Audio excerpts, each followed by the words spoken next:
Bismillahirrahmanirrahim. Assalamualaikum warahmatullahi wabarakatuh. Alhamdulillahirabbil alamin wassalatu wassalamu ala asyrafil anbiya'i wal mursalin wa ala alihi wa ashabihi ajmain, amma ba'd. Tengku Imam, para ulama cerdik pandai di kampung ini, jamaah subuh yang mulia, Bapak Ibu yang dirahmati Allah, saya mohon maaf duduk agak di atas daripada Bapak Ibu hari ini untuk sama-sama kita saling wasiat tentang takwa dan kesabaran. Hari ini saya diberi amanah oleh Ustaz Zahrir untuk bersama Bapak Ibu. Kalau sebelumnya 1 bulan yang lalu saya silaturahim kemarin dalam rangka khutbah Jumat, ya, akhir Rajab. Hari ini sudah akhir Sya'ban, Bapak Ibu yang mulia. Tentu kita memanjatkan rasa syukur pada Allah. Allah telah memanjangkan usia kita dalam kondisi sehat walafiat pada hari ini, dan insya Allah sampai Ramadan nanti dan seterusnya dianugerahi oleh Allah umur juga sehat walafiat serta berkah hidup. Amin. Bapak Ibu yang mulia, tinggal ngitung hari Bapak Ibu ya untuk sama-sama kita memasuki bulan Ramadan. Oleh karenanya di berbagai tempat kajian biasanya selalu kita diingatkan bagaimana kiat menyongsong bulan Ramadan yang mulia. Bapak Ibu, tentu kita sudah berbilang tahun menghadapi Ramadan dan juga beribadah di bulan Ramadan. Siang harinya Syamu Ramadan, malam harinya Qiyamu Ramadan. Siang harinya kita berpuasa dengan seluruh pemberdayaannya, dan malam harinya kita menghidupkan malam Ramadan dengan seluruh ibadah yang disyariatkannya. Nah, Bapak Ibu yang mulia, tadi pagi ya 3:30 saya ada kebiasaan Bapak Ibu 3:30 bangun, kemudian minum air putih, air hangat. Nah, air hangat minimal 2 gelas minimal. Nanti seandainya puasa 1 jam kemudian baru makan dan minum ala kadarnya. Jadi makanya saya sebelum subuh biasanya ke kamar kecil berulang, ya. Jadi mohon maaf tadi gitu juga sesampai di sini sudah sholat ke kamar kecil. Katanya meminum air hangat di pagi hari, kemudian diselangi 1 jam kemudian baru diisi lagi.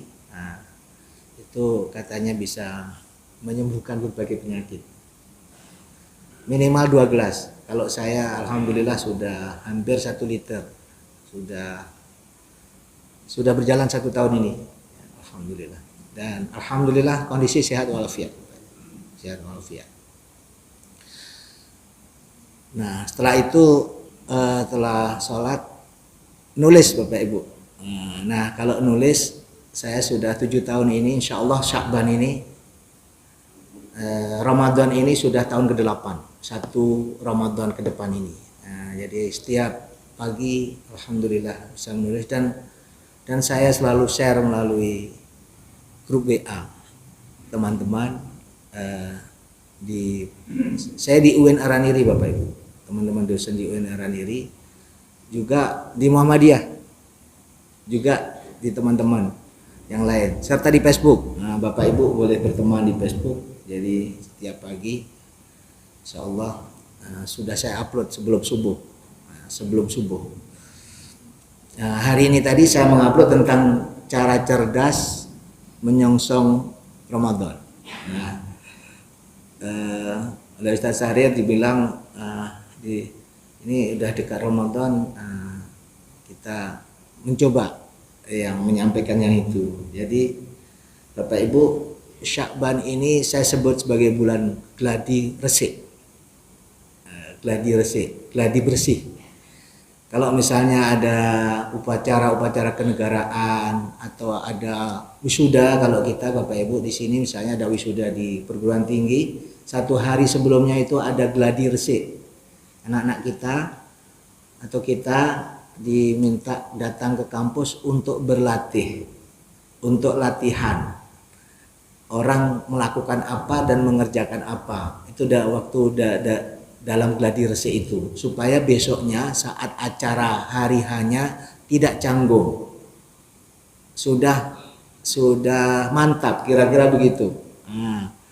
Jadi Bapak Ibu, selama sebulan Sya'ban ini sampai hari ini saya menulis tentang gladi resik itu untuk menyongsong bulan Ramadan. Jadi dari sejak Sya'ban, 1 Sya'ban sampai sekarang ya kita sebenarnya ya dituntun untuk terus menyongsong menyambut Ramadan. Nah, Bapak Ibu yang mulia, karena totalitas diri kita yang nantinya akan mengerjakan puasa itu seluruh tubuh kita itu ada unsur jasmani dan rohani, makanya penyambutan dan menghadapi bulan Ramadan atau bahkan juga sebelumnya itu juga dapat dikatakan dapat dibagi kepada ya sambutan yang bersifat psikis, kejiwaan, dan sambutan yang bersifat fisik, lahiriah. Nah, ya sambutan yang bersifat psikis, kejiwaan Bapak Ibu tentang hati kita. Ya, hati kita. Hati kita di sini ada iman Bapak Ibu. Beritanya waktu Adam diciptakan di surga. Kemudian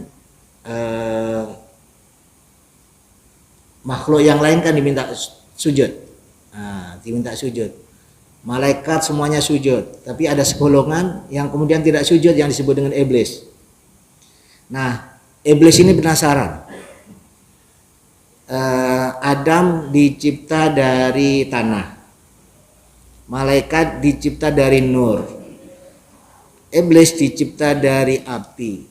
Mengapa unsur api, unsur nur itu yang lebih tinggi, lebih mulia, kira-kira begitu menurut anggapannya, disuruh sujud kepada manusia yang dicipta dari unsur tanah, yang padahal unsur tanah itu adalah unsur materi yang selalu diinjak-injak rendah. Mengapa yang orang makhluk yang dicipta dari unsur-unsur yang lebih baik disuruh tunduk sujud? Nah, iblis penasaran. Nah, saking penasarannya melihat masuk. Katanya kalau Imam Ghazali bilang sampaikan iblis bisa masuk ketika melalui pas kita menguap atau pas kita melalui. Tapi yang jelas bisa masuk ke tubuh kita melalui seluruh pori-pori yang ada di sini kemudian masuk. Nah, iblis itu melihat semua unsur yang ada di tubuh Adam. Tubuh Adam itu sama dengan tubuh kita karena strukturnya sama. Jadi iblis mendapati di kepala ini Bapak Ibu, di kepala ini terdapat minimal 7 petala. Dan itu memang ciptaan Tuhan, ciptaan Allah. Persis sama dengan petala yang ada di dunia ini Bapak Ibu. Kan ada petala, ada langit 1, ada langit kedua, ada langit ke-7. Ada petala-petala tanpa batas Bapak Ibu. Tanpa batas petala itu, membentang tanpa batas. Di sini juga ada 7 petala. Pertama petala berpikir. Petala berpikir itu juga tanpa batas. Tanpa batas. Petala berkontemplasi, merenung, menghayal, berimajinasi, semua ada di sini, minimal 7 Bapak. Nah, menurut nanti filsafat ini ada 7 petala yang tanpa batas, dan itu bisa dikembangkan oleh manusia. Nah, setelah itu turun Bapak Ibu, iblis turun terus mendekati di dada ada sebuah tempat yang lapang, yaitu di dada. Makanya kan ada berlapang-lapang dada. Itu karena memang dada itu tempatnya lapang. Nah, seperti belang padang ini. Nah, kira-kira begitu, tempat yang lapang. Di seputarnya ada aliran-aliran sungai, aliran-aliran darah. Aliran-aliran darah. Semua di sekujur tubuh kita kan ada aliran-aliran darah, seperti ada sungai besar, ada aliran darah yang besar, ada yang kecil, urat saraf yang kecil-kecil, persis seperti ngarai-ngarai, seperti aliran-aliran darah. Nah, aliran-aliran darah itu nanti semua bermuara ke perut. Perut itu laksana lautan. Jadi lautan itu kan air, kurung raya masuk, kurung kecil juga masuk, pokoknya air comberan masuk, air hujan juga masuk. Sama juga di sini, perut itu semuanya bisa masuk. Nah, ini nanti di bulan Ramadan dijaga. Sekarang juga kita jaga. Nah, semua pokoknya bisa masuk. Nah, nanti kalau di simpang ini ada jualan gorengan, semua gorengan itu rasanya kayaknya harus masuk. Tiap sore itu kita jalan, di mana yang tempat-tempat strategis. Kalau kami di Darussalam itu seluruh sepanjang jalan itu, kampus itu Bapak Ibu semua orang jualan bukaan. Rasanya kalau belum buka puasa itu rasanya ini pengen semua. Nah, pas buka puasa dengan kurma 2 biji dengan air hangat sudah cukup rupanya. Nah, itulah tadi nafsu. Tadi namanya keinginan. Nah, kalau yang 2 kurma sama 1 gelas itu kebutuhan. Nah, jadi keinginan itu luar biasa, tapi kebutuhannya hanya segitu. Nah, itu persis seperti ini, semuanya bisa dilarutkan, semua bisa dimakan, semua bisa dimasukkan, semua bisa dilarutkan di sini. Kalau orang-orang jahat itu, kalau kita kan nanyanya hari ini kita makan, kalau orang nggak punya, hari ini kita makan apa ya? Nah, Bapak Ibu kan, kalau orang nggak punya, atau orang-orang miskin, kalau sudah agak punya sedikit, hari ini kita makan di mana ya? Kita makan di mana hari ini? Nah, kan gitu kan? Itu sudah punya, makan di mana? Nah, makan apa? Kalau yang pertama makan di mana? Nah, terus kalau orang jahat itu hari ini kita makan siapa ya? Nah, gitu Bapak Ibu. Hari ini siapa yang kita bisa makan? Nah, kalau orang-orang yang nggak benar tuh begitu. Siapa hari ini korban yang bisa kita makan? Nah, sini bisa dilarutkan di perut ini. Dana-dana aspal bisa masuk sini, proyek juga bisa masuk sini, dana-dana yang nggak karuan juga bisa masuk sini. Intinya tadi seluruh air, seluruh apapun bisa dilarutkan dalam perut. Di atas tadi, di dada tadi Bapak Ibu, iblis setelah berputar kemana-mana seluruh tubuh, ada satu tempat yang tidak bisa masuk. Nah, itulah yang cerita kita tadi di awal tadi. Satu tempat itu yang di dada itu namanya, di pavilion itu namanya hati. Hati. Jadi hati itu tempat yang sangat tertutup. Tertutup Bapak Ibu. Sangat tertutup. Setan tidak bisa masuk. Loh, kenapa setan bisa masuk? Ya karena dibuka. Karena dibuka. Sejatinya hati itu betul-betul terlindungi. Di situ lokusnya Allah di situ. Di situ tempat Tuhan bersemayam. Asmaul Husna bersemayam di situ. Nggak mungkin bisa setan masuk kalau tidak dibuka. Nah, kira-kira begitu. Jadi sampai iblis bilang begini, saya sudah berkeliling ke seluruh tubuh Adam, tapi ini di sini, justru di tempat yang sangat lapang di sini ada sebuah tempat, ada sebuah pavilion, ada sebuah tempat yang kira-kira bagus. Di sini yang saya justru tidak bisa masuk. Kemudian Iblis bilang, seandainya Tuhan Allah itu menitip sesuatu yang paling berharga, pasti ditaruh di dalam ini. Pasti ditaruh di dalam ini. Dan kita tahu sesuatu yang paling berharga itu adalah iman. Dan itu tempatnya di hati. Tempatnya di hati. Nah, ini makanya tempat hati tadi, di hati tadi memang tidak bisa masuk setan, kecuali sudah dibuka oleh orangnya masing-masing. Nah, oleh karena itu Bapak Ibu ya, kita akan terus menjaga hati ini bersih, hati ini suci, supaya setan tidak bisa masuk. Makanya bulan Ramadan itu kan tazkiyatun nafs. Nah, tadi ranah hati, ranah psikis, ketika kita menyambut bulan Ramadan, kita siapkan hati kita dengan ikhlas, dengan lapang, bahkan dengan bergembira.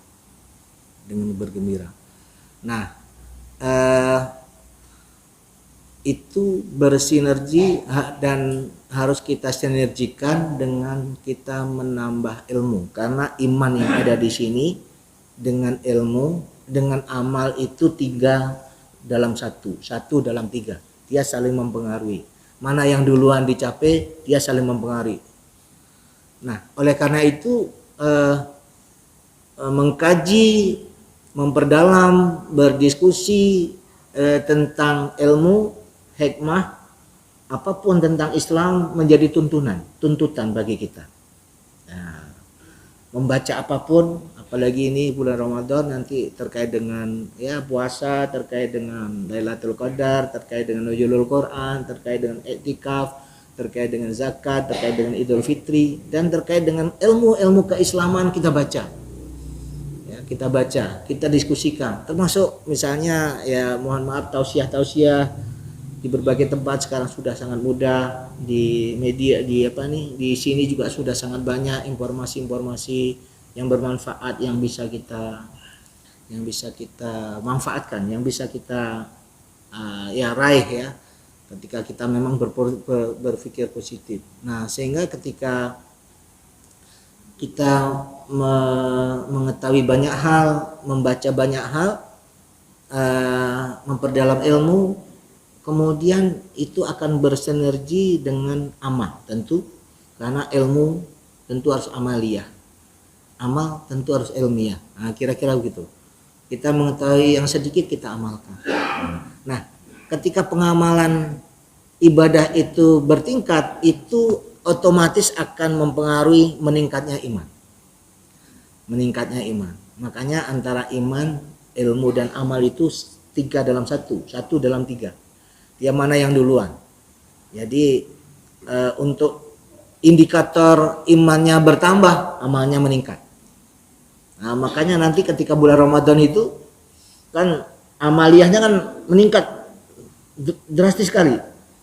Pokoknya padat sekali dengan aktivitas bermakna, aktivitas beribadah. Nah, itu berarti imannya lagi meningkat.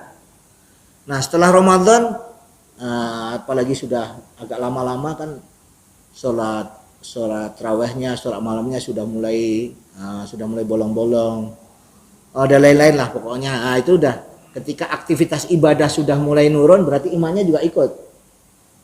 Makanya fluktuatif, yazid wa yanqus. Jadi iman itu bertambah dan iman itu berkurang menyesuaikan dengan ritual ibadah. Oleh karena itu, Jemaah yang mulia, ini sinergi antara iman, ilmu dan amal ini harus terus kita lakukan mana saja yang mungkin. Kita amaliyahnya dulu, amalnya dulu, perbuatan-perbuatan yang baik dulu, amal solehnya dulu, atau menuntut ilmu dulu, terserah. Ini nanti yang jelas ketiga-tiganya ini akan bersinergi. Kemudian jamaah yang mulia, itu terkait dengan kesiapan atau bagaimana kita menyongsong bulan Ramadan di sisi psikis. Tapi kemudian juga mungkin ada yang masih tinggal puasa. Bulan Sya'ban ini Nabi Rasulullah SAW menyatakan banyak berpuasa. Makanya ada yang bilang Nabi itu berpuasa Sya'ban itu sebulan penuh. Tapi puasanya itu sifatnya sunnah. Tapi sebulan sebelum. Ya kalau tidak puasa sebulan penuh paling tidak banyak puasanya. Ya kalau tidak banyak puasanya paling tidak Senin Kemisnya. Nah kalau Senin Kemis ini tinggal 2 lagi Bapak Ibu.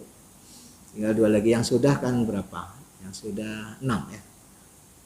3 kali Senin, 3 kali Kemis. Plus Yaumul Bid. Ayyamul Bid yang 13, 14, 15. Nah itu kalau sudah bisa dilakukan ada sudah sekitar 13. Nah, 13 hari. Ya pokoknya adalah pokoknya ya. Jadi apalagi puasa sunnah itu juga boleh diniatkan sebagai puasa ganti. Nah, puasa sunnah itu boleh diniatkan sebagai puasa ganti. Mohon maaf bagi yang punya utang tahun lalu. Utang itu kalau segera dibayar ya mudah-mudahan tidak berat. Tapi kalau utang itu nggak dibayar tahun ini, ke depan kan numpuk berat. Jadi utang itu membebani. Itu juga utang harta ya membebani juga. Makanya sebaiknya ya bersegera. Ya tapi paling tidak untuk puasa ya yang memang tidak ditagih oleh Allah. Allah ya yang nagih ya itulah kadang-kadang diingatkan oleh penceramah, diingatkan oleh keluarga, itu saja. Nah, mengapa tidak ditagih Bapak Ibu? Allah kenapa nggak nagih? Mau sholat nggak sholat juga nggak ditagih. Karena itu hukum syariat. Hukum syariat. Hukum syariat itu akan ditagih saat di akhirat. Saat di akhirat. Nah, kalau kita tidak menjaga kebersihan itu hukum dunia. Hukum alam. Hukum alam. Makanya kalau tidak menjaga kebersihan, kot-kot mampet itu wabah penyakit. Nah, kan langsung diterima di alam. Karena itu hukum alam. Hukum alam. Kita membabat hutan, itu hukum alam. Nanti banjir.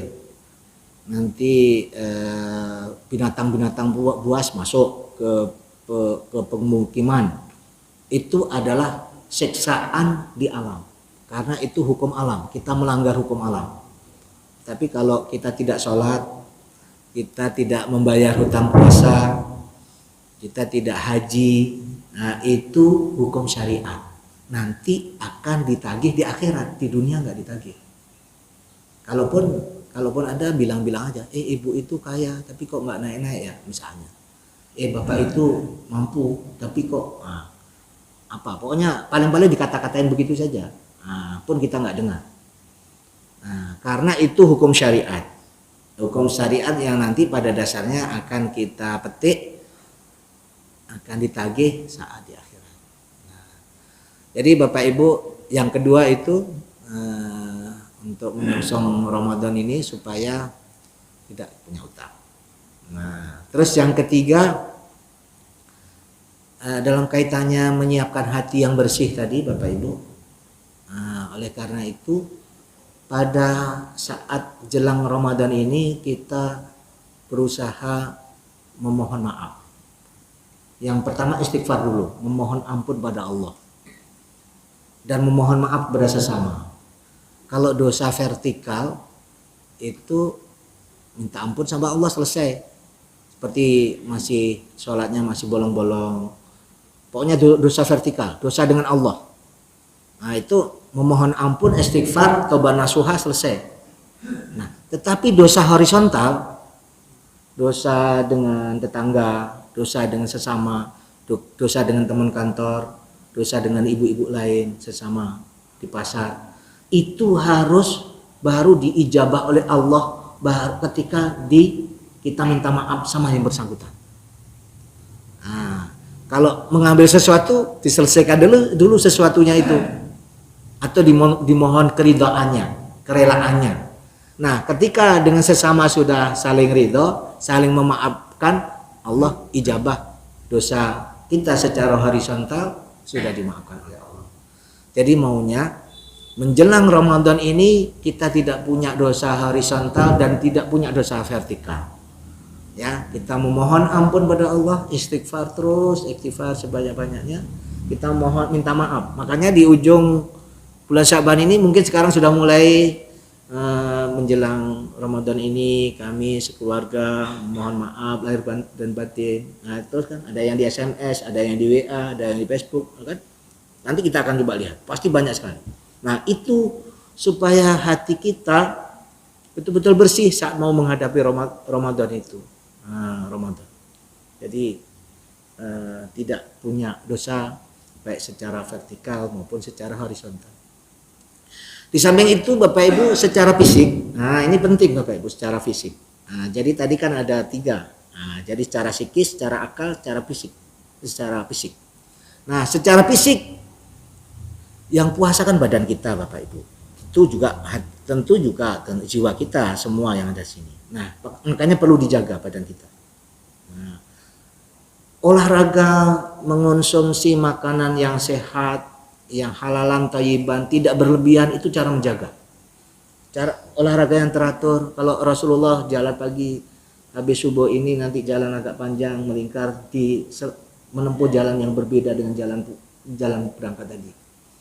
Jalan memberi kesempatan mata, terus tubuh kita mendapatkan angin-angin segar, ada gerakan-gerakan kaki. Nah, teori belakangan kalau bagi saya usianya sudah 50-an Bapak. Bagi kita yang usia 50 ke atas disarankan untuk tidak banyak berbaring. Nah, kan kalau sakit istirahat aja Bu, tidur aja Bu, kan gitu Bapak Ibu. Rupanya nggak bagus. Karena ketika kita tidur itu seminggu itu udah 1/5 otot kita mati, 1/5 otot kita berhenti, nggak mau lagi. Makanya kalau sudah baring terus. Ya enaknya begini, ya itu kalau nuruti enak, ya itu. Tapi kemudian nggak bisa bangun lagi. Rupanya disarankan justru harus lebih banyak bergerak. Makanya yang paling mudah kan jalan pagi Bapak Ibu. Jalan pagi. Jalanlah, pokoknya jalan. Nah, kalau saya senam Bapak Ibu. Senam. Ya alhamdulillah. Jadi senam yang ya tidak formal sekali lah, pokoknya yang penting ada olahraga. Olahraga yang teratur itu bagian dari ajaran Islam. Bagian dari ajaran. Seluruh ibadah yang ditunaikan dalam Islam modalnya adalah fisik, modalnya. Coba puasa, kalau sakit kan malah kita nggak puasa. Kalau sholat sakit, nah malah kita boleh duduk, malah nggak bisa duduk, kita boleh baring, nggak boleh baring, kita kedip-kedip saja.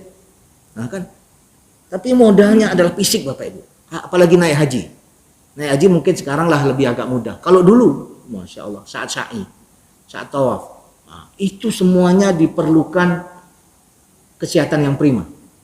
Oleh karena itu kesehatan yang prima itu harus kita jaga. Nah, ya dengan tadi olahraga yang teratur, makan makanan yang halal dan baik saja, tidak israf, tidak berlebihan. Tidak berlebihan itu kalau dalam Islam ukurannya Bapak Ibu dalam tubuh kita ini 1/3 tulang. Nanti mohon dikoreksi bagi pakar kesehatan. Saya baca-baca di situ begitu. Jadi 1/3-nya tulang. 2/3 apa Bapak Ibu? Daging, darah. Pokoknya yang lembut-lembut lah. Yang 2/3.